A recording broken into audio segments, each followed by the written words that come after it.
jour.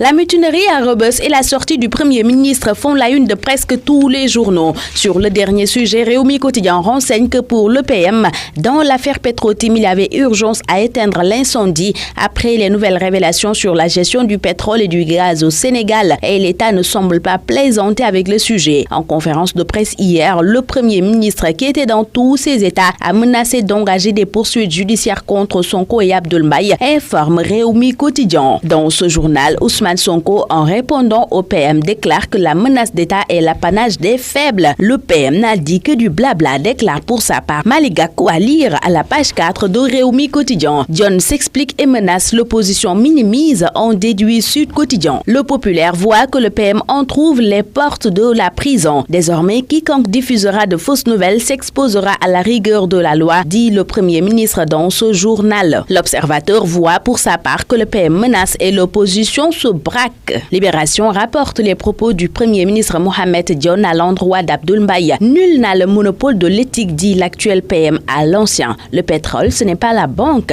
S'ils veulent être formés, je suis prêt à les sponsoriser, ajoute Mohamed Boun Abdallah Dionne, qui indique qu'il n'y a pas eu de chèque de Cosmos vers Timis. Le Premier ministre répond par des menaces, note pour sa part Walf Quotidien. Enquête estime que c'est le dialogue de sourds entre l'opposition et l'État sur la polémique concernant le pétrole et le gaz. Le chroniqueur de Rewmi Quotidien soutient au même moment que le pétrole n'est pas encore au Sénégal un hydrocarbure qui enrichit la nation. Il n'est jusqu'ici qu'un arôme qui asphyxie le pouvoir et une liqueur qui met les concernés, producteurs uniques et autorités d'État, dans un état d'ivresse. Ils titubent tous, zigzag et se perdent dans des contre-vérités et une volonté subtile d'occuper la vérité. Et dans ce débat enflammé, le pouvoir, parce qu'asphyxié, suffoque et menace. La chronique du piroguier est à lire à la page 4 de Rewmi Quotidien, où l'on nous fait part du cri de détresse des prisonniers. Une mutinerie est presque toujours un cri de détresse pour des détenus, rappelle l'analyste de ce journal Hassan Somb, qui note que ceux de Rebeuss qui se sont donnés en spectacle hier ne dérogent pas à la règle. Les prisonniers de ce lieu de détention à l'histoire ancienne n'apprécient pas leurs conditions de détention. Aucun prisonnier n'apprécie d'ailleurs ces conditions de détention, mais il y a des conditions minimales acceptables.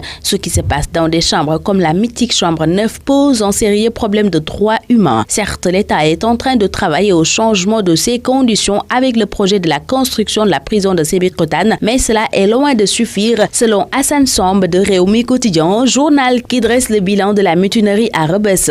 Un mort, 27 détenus et 14 pénitenciers blessés. Près de 700 prisonniers ont tenté de s'évader, lit-on à la une de ce journal. Rebeuss au point mort, titre pour sa part l'Observateur, qui nous apprend aussi qu'il y a eu un mort, 27 détenus et 14 gardes blessés. Le sang a coulé à Rebeuss si on en croit le Populaire, où le colonel Daoud Diop informe qu'un groupe de 600 à 700 détenus a foncé vers la porte principale pour s'évader. Mais la situation est sous contrôle, rassure-t-il dans ce journal. Un mort et plusieurs blessés à Rebeuss, une mutinerie dans le sang, note Libération. Dans Enquête, la RADDHO, Amnesty et la Ligue sénégalaise des droits humains exigent une enquête indépendante suite à la mutinerie à Rebeuss. Walf Quotidien voit que l'État a ouvert le feu sur ses détenus. Seydi Gassama dans ce journal déclare « Il est temps de fermer ces sinistres prisons ». Plusieurs coups de feu ont été entendus à Rebeuss hier. 14 blessés ont été enregistrés chez les matons et 27 chez les détenus, informe pour sa part l'AS, qui révèle que le régisseur adjoint de la prison a été assommé par un détenu. Y en a marre à Rebeuss, titre le quotidien qui rapporte aussi le bilan de la mutinerie. Walf Quotidien informe au même moment que le système judiciaire sera paralysé pour 72 heures. C'est le Sud-Just qui a décrété un nouveau mot d'ordre, note ce journal. Et c'est le non-respect des accords signés avec le gouvernement qui a amené le syndicat des travailleurs de la justice à décréter un nouveau mot d'ordre de 72 heures qui a démarré hier, enseigne Rewmi Quotidien. Bonne lecture à tous.